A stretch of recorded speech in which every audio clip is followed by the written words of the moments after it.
Long night. Which one? There? All of them. All of it.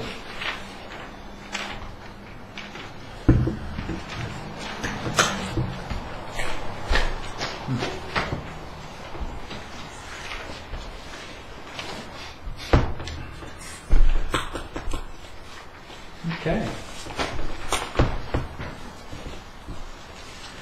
All right. You heard from Jennifer at all? Yeah, she had said that she would make the meeting. That she wouldn't make the meeting? She wouldn't make the Okay. Meeting April the 20th, special meeting of council. Agenda in front of you. Any additions, deletions? Hearing none, motion to approve the agenda. So moved. Councillor Scott, seconded by just adoption of the agenda, guys. Councillor Hain, thank you. Discussion? None. All those in favor? Opposed? Motion carried.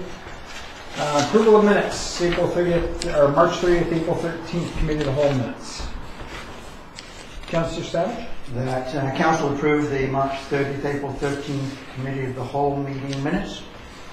Moved by Councillor Savage, seconded by Councillor Scott. Discussion? Councillor Scott. Just on page 6, I already talked about the staff. It has Councillor Negrev was in a recorded vote in the middle of the page. Right above motion failed, 2/3 of the way down the page. Mm-hmm. He would have been here. He wasn't here. He was out. So if we could strike that, please. Okay.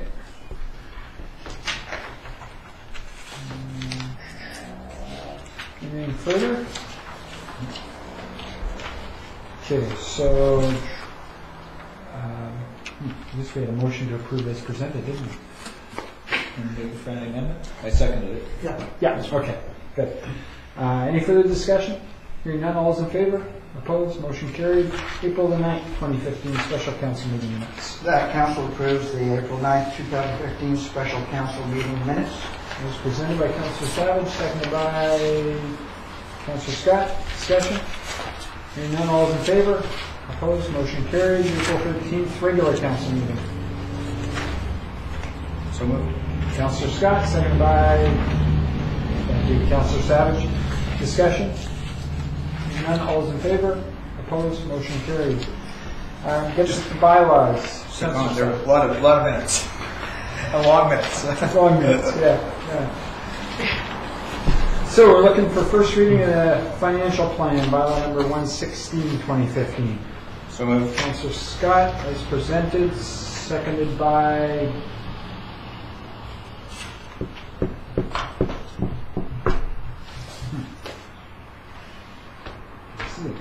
Councillor Savage. Thank you.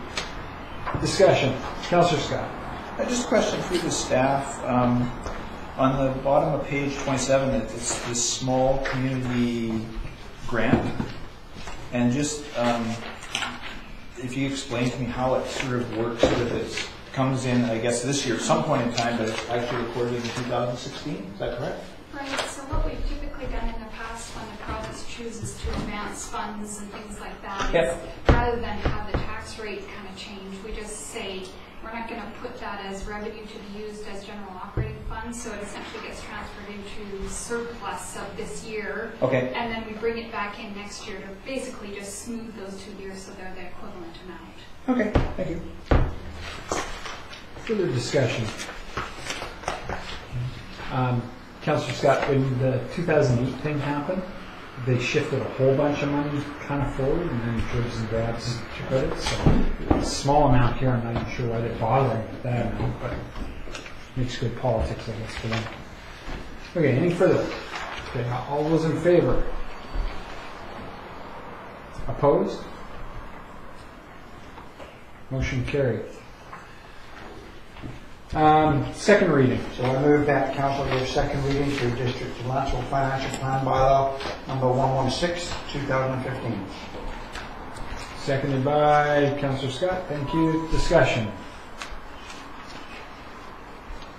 From my standpoint, recognizing that the goal is to move some of this stuff forward, I'm going to support it, but hesitantly. There are items going right back to our first discussions that aren't in the budget, such as wage increases and fire department realities when it comes to the fire chief. When that's kind of projected out, we're going to be facing some significant financial decisions in 1 to 2 years. By the time that builds, that creates some significant potential tax increases. One of the goals that I wanted to work on this year, and I realize we've got the motion with regards to the idea committee of the whole in September, is to identify where monies are spent so that we can decrease some of those potential tax increases, because it's significant when you incorporate those things there. It changes the surplus deficits considerably. Councillor Coulson. Sorry, and just if I can add something to your comment that I concur. There are some large expenditures missing from this budget, and forecasting forward in 2 years, if they do come to fruition, and the fire chief, keep your wage increase in there, possibly economic development, but with just the fire chief and the QP wage increases, we're looking at about a $90,000 deficit. That's concerning. So we need to take, in my opinion, a serious look at the expenditure side of our equation here and come to grips with that. Further discussion on the second reading. Okay, do note the staff has detailed the schedule of consideration of the budget utilizing the meeting towards the end of April and then the May 11th adoption of the financial plan bylaw. Okay, any further discussion? All those in favor? Opposed? Motion carried. Council Management, Staff Relations, and Code of Conduct, item number 5, consultant selection process. There was some discussions with regards to Rob Roycroft and his availability. There's some information with regards to proposal, detailing out potential costs and process for Mr. Roycroft. In addition, there were some concerns raised with respect to Mr. Roycroft, not as an individual or his professionalism or anything like that, just with regards to family connections. So, where are we at?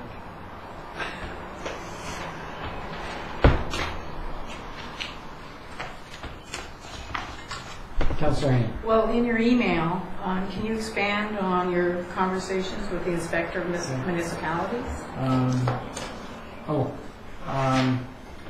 I did when this stuff kind of came out a week or 2 ago, 2 weeks ago, I guess. I did have some discussions with Gary Padgett at the Inspector of Municipalities. They have a news clipping service, so they get all the stuff that comes from the news. So he was aware of kind of what was going on. So in a discussion with him, and I've dealt with him previously, he did offer the assistance of the Inspector of Municipalities office in finding a suitable candidate for what was being proposed in the way of a review. It's not a case that they would engage that candidate or an individual candidate, but they would, using their resources, identify possible individuals who could undertake an engagement and therefore kind of remove some of the concerns that people may have with regards to the choice of a candidate. Councillor Scott. I've dealt with Gary Padgett before. I spoke to him extensively up at the Local Government Leadership Academy session. I was in Parksville. I was speaking to him specifically about the availability of the different grants and what specific things were being looked for. The concern I have, though, is typically when you deal with different government agencies, they will not recommend somebody. They will give you a list of people, and that's the whole problem that we have. Is there's lots of people out there that are capable of doing this work, But with everybody involved in it, council, Mhm. management, QP staff, I was the one who had suggested Mr. Roycroft, and I didn't know what issues were going to come up with him. And the only reason I chose him was because he was in Central Island, and as far as I was aware, he didn't have any Current engagements. yeah, well, any particular conflicts with Lance, other than he's done a little bit of work in the past for us over the years. There are a couple others in the area that weren't appropriate because of conflicts, and I thought he would work. And part of it was just to get the whole thing moving. But with the ministry and inspector municipalities, if they don't choose, who chooses? That's the whole problem. First off, we have to have terms of reference to know what the consultant's going to do. And secondly, we have to have somebody that's chosen that management, council, or QP is not choosing in my mind, because to keep it transparent. So, you know, that's the reason I had put forward bringing that, as much as it's crazy as it sounds, as I said before, to bring a consultant in to choose the facilitator, but I don't know how else you can do it and keep it at arm's length from everybody. So. Councillor Colston. I agree with those comments. I would also add the perspective or possibility that the inspector may have to be involved in a further capacity, given that we might not have quorum of council. If the possibility exists that the 4 signatures of that letter that went out are now in a conflict position, we don't have quorum. So how do we make a decision as council if that is the case?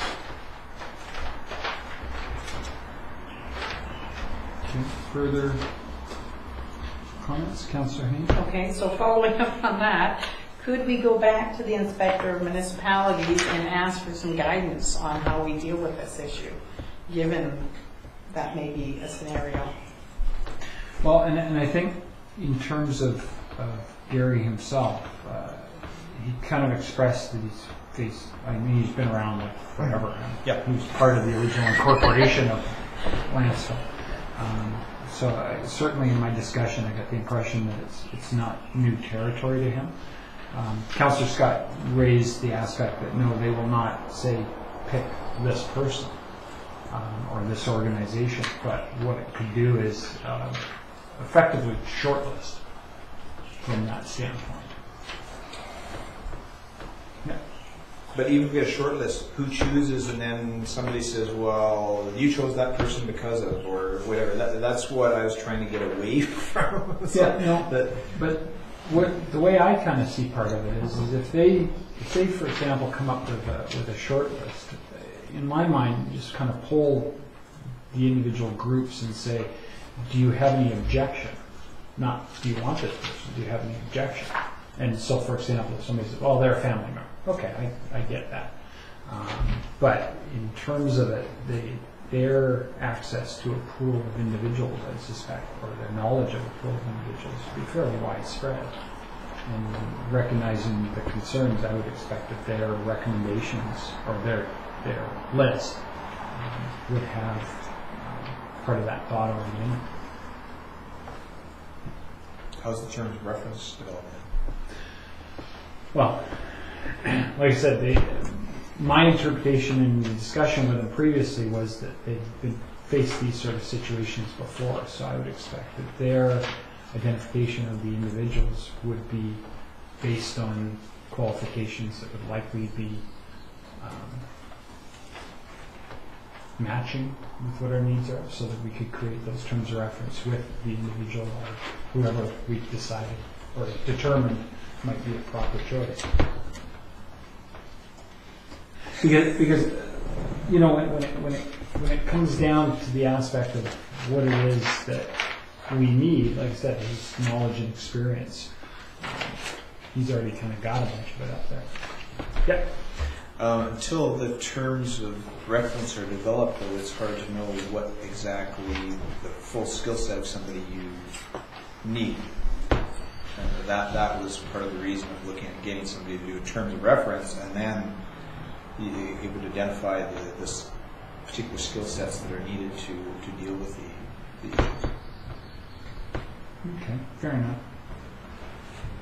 Councillor Colson? Sorry, this is changing gears slightly on that, but a comment was made in the public participation section a week or so ago about WCB.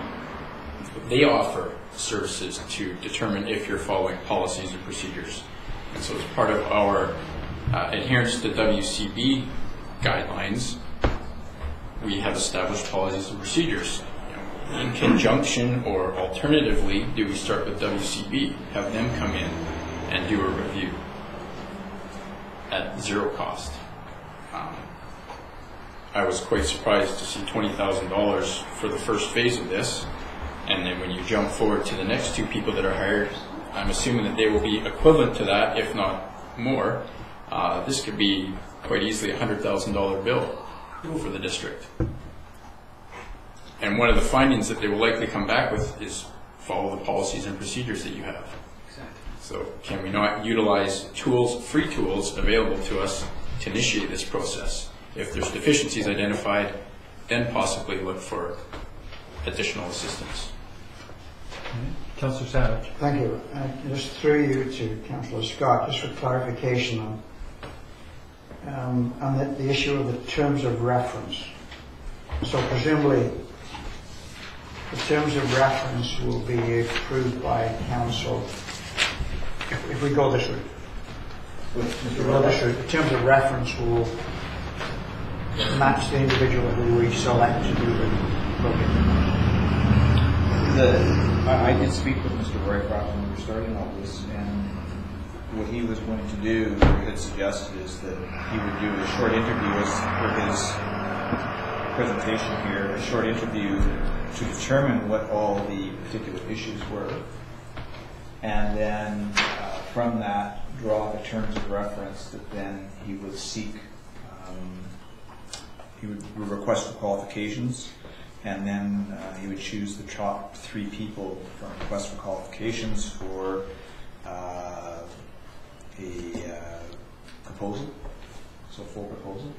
And then from that proposal, he would be the sole selector, so that there's no influence from council, staff, or QB as to who that person was. That was the whole thing I was looking at, trying to keep it as transparent as possible, so that we don't have anybody that can say that the process is flawed in as far as that there's somebody has undue influence, whether it be council or staff or whatever, in the choice of somebody. That was the whole purpose behind it. Yeah, without the knowledge of the other connection. Yeah. Which was that. So it was basically keep everything at arm's length, Yeah. and the council has no bearing on anything on it, neither do staff, so it's completely independent. Yeah. That's all I was looking at. Yeah. Councillor Hain? I still prefer going back to the ministry. I would rather ask the inspector to help see if they've got a terms of reference. Based on the email from the union, I don't think the members are comfortable with that person. So I think entertaining that and going forward would be, I might say, a waste of $20,000. So I'd rather go back to the ministry and ask Gary Padgett, he's got all the experience, how do we create a terms of reference? How do we get a list of people, and how do we move forward given the circumstances of this issue? I think we need a higher level involvement than us just making a decision here today. And that would be my motion, if we refer it back or go to the ministry, Inspector of Municipalities.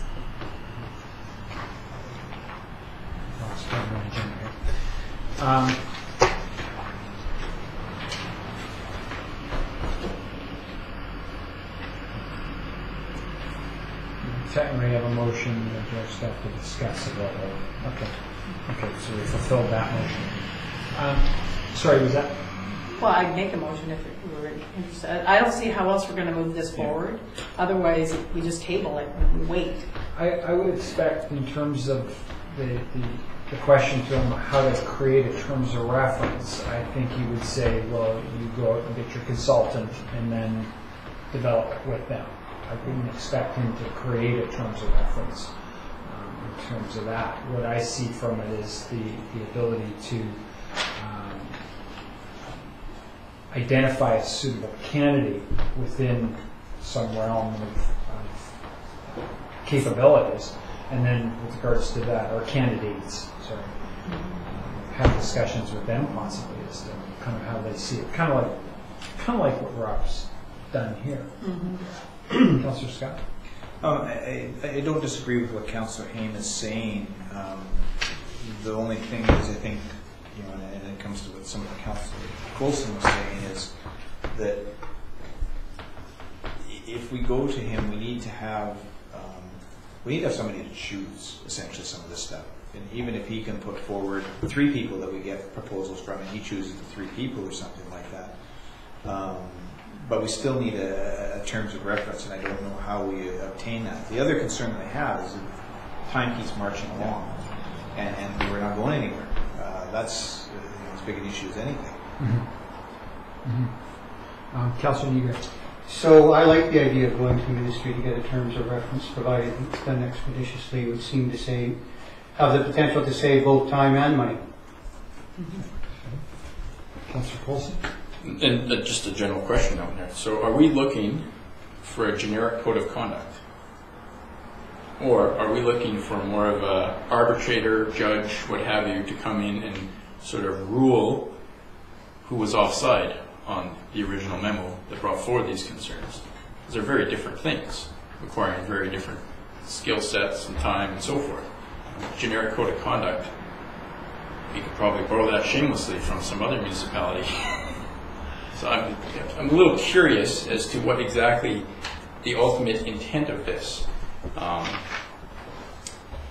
Well, there was, the motions themselves speak to investigate and advise on current relations and facilitate preparation of code of conduct. The second one, investigate and advise with regards to the specific items raised in the March 26th memo and the April 7th memo. But if you were to develop a code of conduct, you wouldn't take a specific issue and use that as your building block to develop a code of conduct. You might develop a code of conduct with several examples in mind on how it unfolds, but you would not start from the ground up with a specific incident. Okay. Councillor Hain. Well, I think it's much more than that based on the memo from the union, the president. They had said they want to bring forward concerns, so what does that entail? We don't know. Right. So who knows until we have a consultant talk to the various groups to start to prepare the terms of reference. It's a vicious circle. One of the statements that Gary Paget made, if it affects council business, need outside help. And then that's when he said willing to assist in identifying a suitable candidate to assist in our situation. So, kind of based on the concerns about the acceptance by all parties in that respect, I don't think it can hurt recognizing their role, even though it's kind of vague on their websites, getting their advice with regards to the best way forward in that respect. We do have another meeting for the 27th, so it's certainly something that we could research out, and assuming he's in town or in his town by then. That's my thought. So you have that motion? If you wish. Okay, so I move that we contact the inspector of municipality to assist us in how to move forward or address the concerns. How do you want to phrase this? First off, Inspector of Municipality's office, because Gary's not the inspector.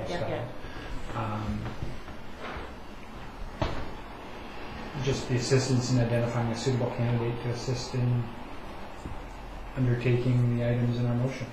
Okay. Prior to April 27th. If we can. Yeah, well, I don't see an issue with that. They're generally pretty responsive. Okay. Okay. Do we second it? Second, Councillor Coulson. Discussion. Councillor Scott. A couple of things. Who's contacting him? And we need to determine if, he needs to be fully aware of the terms of reference issue, and then the motions that council develops, so that he knows what the situation is somewhat, and that, you know, the arm's length choosing of somebody, how can that be accomplished? I think the mayor should. He started the conversation. Well, I can do a bunch of it through email with him and then CC everybody in the emails. Councillor Negre? I disagree. I think it should be done by district staff, specifically the CAO. It's a district issue. It's not a political issue, so it would be most appropriate if the CAO made the contact. Councillor Hain? Yeah, I can't support that. That again brings up the issue of a conflict. So this is what we're trying to avoid. You know, recognize there's conflict Everywhere. That's the problem. So things Back to go the other conflict. problem. But if everybody's in the emails, then how does that go wrong? Everyone's in the loop on the conversation. Possible. Okay. So for clarification, the motion said we, didn't it? It said to contact the inspector of It municipalities didn't say office. who, which is the clarification that Councillor Scott was looking for.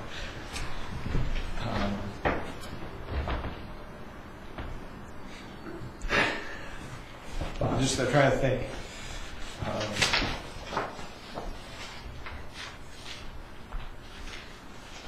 Don't look at me. I'm only one person here. You were thinking. I'm trying to come up with a solution. Yeah. Councillor Savage? Yeah, I have no problem with going to the administrator to get involved with this. I think the appropriate way to do that would be to have Mr. Paget maybe come to an in-camera meeting.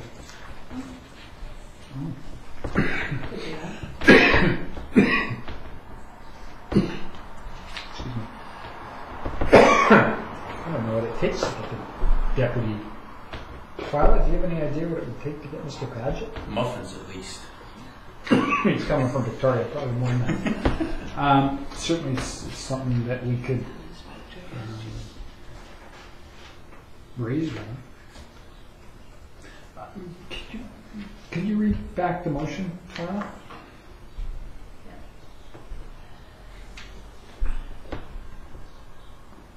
So moved Councillor Haines, seconded Councillor Coulson, that we contact the Inspector of Municipalities Office to assist the district in identifying a suitable candidate and undertaking the items identified in Council's motions of whatever that date was.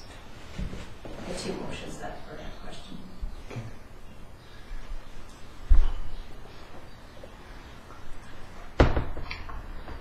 Councillor Scott? I'm not really too fussed who contacts them, providing everybody's included in the email. Providing it's, you know, everybody's involved, and I don't think it really makes that much difference who does the actual contacting. I like the idea of having him attend if he's available. I don't know if he's available or not, because then everybody has the opportunity to ask questions. Yeah.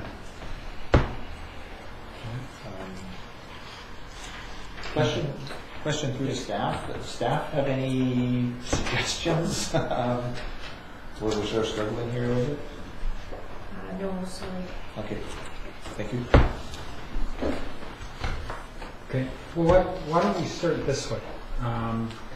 The motion's relatively broad in terms of the who, but how about if I start by inviting him to next, if he's available, April 27th meeting, and if not, Sorry, this workshop full on April 27th.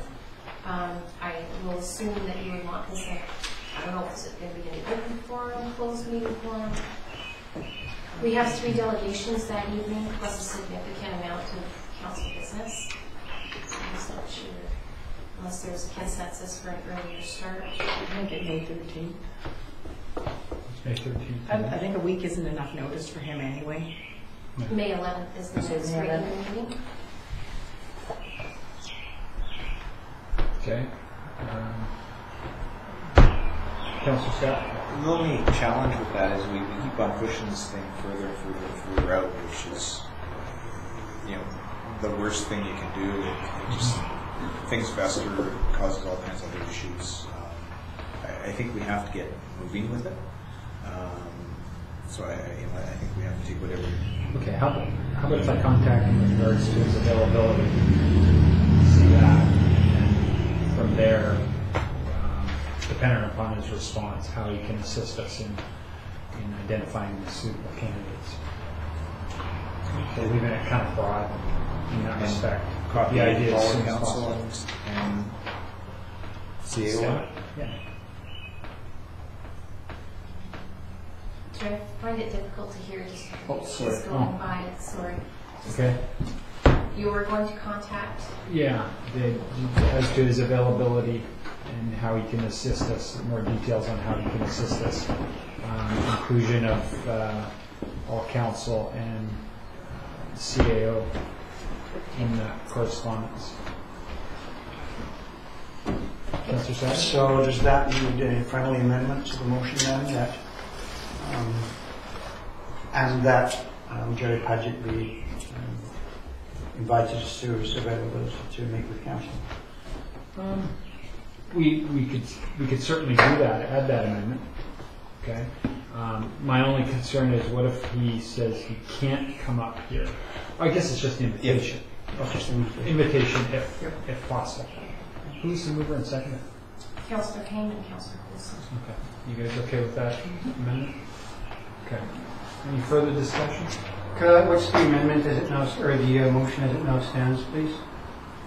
So moved Councillor Haynes, seconded Councillor Coulson, that we contact the Inspector of Municipalities office to assist the district in identifying a suitable candidate and understanding council's motions of such and such a date being the due, and to assist the district on how to move forward. Mayor Haynes to make the initial contact with the inspector's office, specifically Gary Paget, or just the inspector's office? I'd say the inspector's office he's been talking to, but I can't always guarantee it's him. Contact the inspector's office with including council and the CAO on that contact. Yeah. Any further discussion on the motion? All those in favor? Opposed? Motion carried. Okay, anything further on that item? Councillor Paulson. Just want to read something that'll lead into a motion.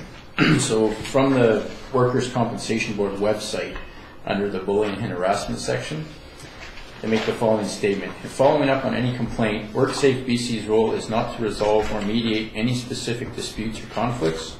Our role is to ensure employers have adequate policies, procedures, and training to prevent and address workplace bullying and harassment. When we receive a complaint of workplace bullying and harassment, WorkSafe BC's role is to ensure the employer has conducted an investigation that is fair, impartial, and is focused on finding facts and evidence.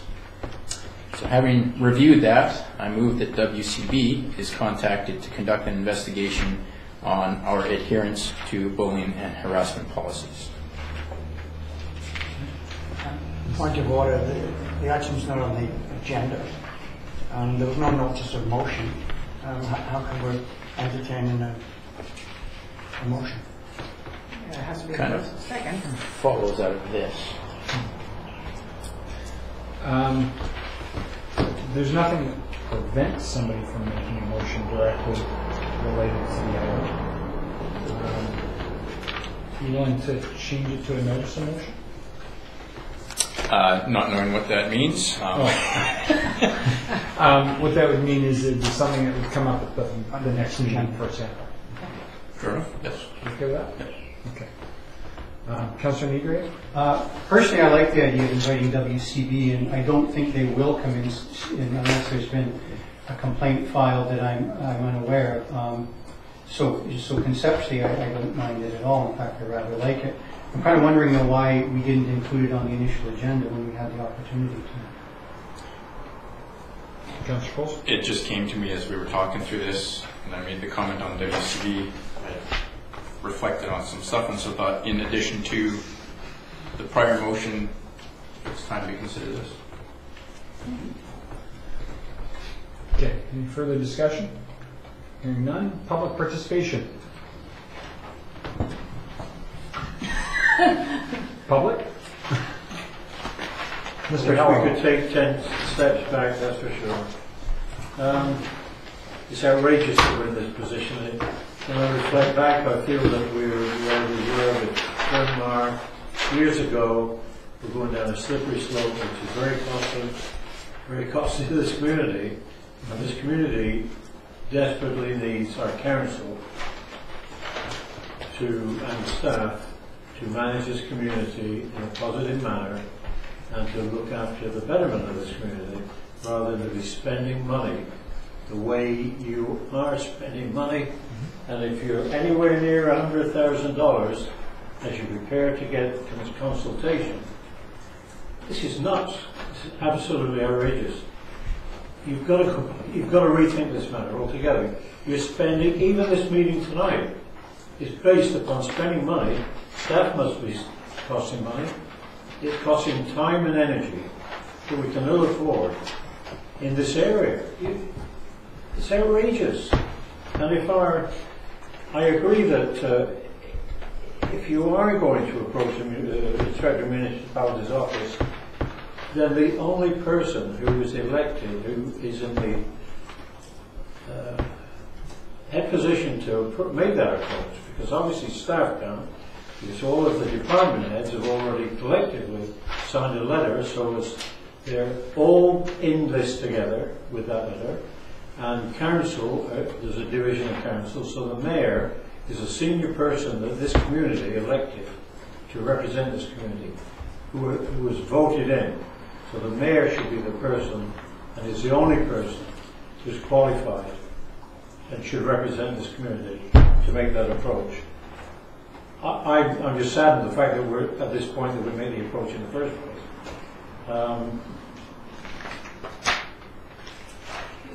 There's other questions that, as a member of the public and a taxpayer, and a healthy taxpayer too, won't be if you keep going on this way, I won't be.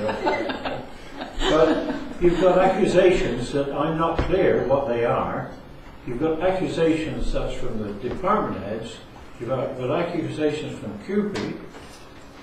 And I don't know what the real issues are that you can point a finger at. So we're in this never land, which is going to cost a lot of money for somebody else who's going to take our taxpayers' money and take it out of our community. There'll be no benefit to us whatsoever other than to go through this process of pointing fingers or not pointing fingers or whatever. In the meantime, nothing positive is being done to manage and run the village. And that's what we're here to do. And I've sat here before with similar issues, and we spend a lot of time and energy and money. So please manage it somehow. It's manageable. Mr. Black. John is okay, so I wasn't going to say anything. So you, Brian, I was waiting for Brian. Two things, I guess. One is my concern, you're probably meeting the requirements for meeting notification, but, you know, this is important stuff. These are meetings, it takes at 6 o'clock on, you know, I look at my red sheet, there's no meeting for tonight, you know. I was in the office this morning, they didn't know about it. So it's really, it doesn't look good. The optics of this are really bad. You're holding these important meetings on a big issue that, let me tell you, everybody in the village is talking about, and you're having a meeting that nobody knows about except us because, you know, we're sort of in touch. The second thing is that I sort of sense that this is another tempest in a teapot, and, you know, given human contrariness, I'm really loath to give advice, but my advice is do nothing. The union management, the grievance, the QP grievance is, you know, you can't deal with that. That will play itself out. So there's no point in involving anyone else outside because there is a very strict and logical process that will go through. Leave it alone. So then it brings you back to the 5 management staff and their memo. And I think, if you've read anything that I wrote, or if this will turn out to be 1 or 2 people with 1 or 2 little complaints, and the rest of it will be kind of, well, we just thought we'd support our colleagues, blah, blah, blah. And you will be very sorry that you've spent all of our tax money on these consultants. And then, Councillor Scott, another consultant, why don't you hire a consultant to hire that consultant to hire the other consultants? Where does this end? It's absolutely ridiculous. And I just want to say one thing about public opinion. I launched the Rose Society, I think I told you this before. We had our plant sale on Saturday. A lot of nice people there. Everybody's talking about this. Absolutely everybody.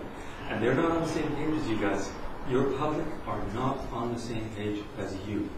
They all agree. They say things like, well, almost everybody, how can the financial officer have a complaint and sign this letter? She's only been here for a couple of weeks, for God's sake. No. The planner. The planner. But, Brian, keep away from individuals. Yeah. Please. And it looks to everybody like this is a management team. They're independent decision makers. I'm telling you public opinion. I just want to warn you guys before you go down this road. Stay away from individuals or even small groups. Okay. Fine. How can I phrase that will, management staff need to expect some criticism and some correction because they are independent decision makers. Okay, Brian? Okay, you've heard me. That's it. Yeah, thank you. Don't waste our money, please. Okay. I would just like to add that if there's agreements on the table from Cupid, then you should wait that out because it may have a bearing on everything, and there's not a thing should be done by mayor and council at this point until they see that Cupid agreement through, because that may drive whatever transpires in the end. So, like Brian, I'd say, don't waste any money at the moment. It's on the table. I haven't seen it. I don't know the details, but I think you've got to let that thing go its way through first. And I think everything will fall into place as a result of what transpires there. Further public participation. I speak for my wife who mentioned this is the same as Brian brought up. I think how the public get to know about these meetings is a concern, because we turned up today, look, there's no one here. Sorry, Alan. So I don't know how you correct that, but they need to. There's no way. There's no way. No way. Yeah. Dealing with it right now.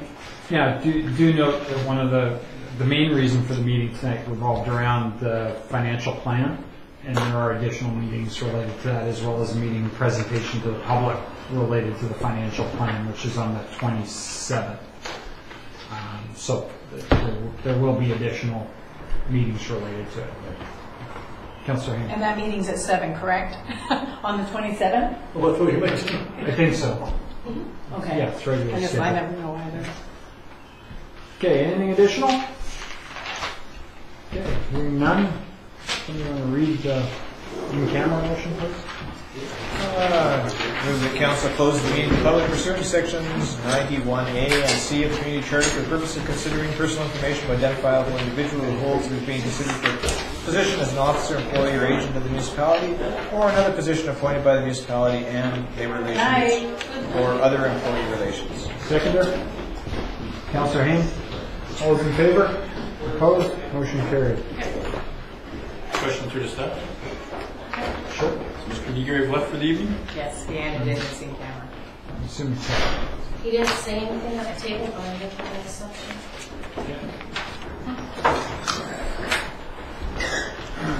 have to carry on with the business of the business. Well, that's right. If people are okay. Sure.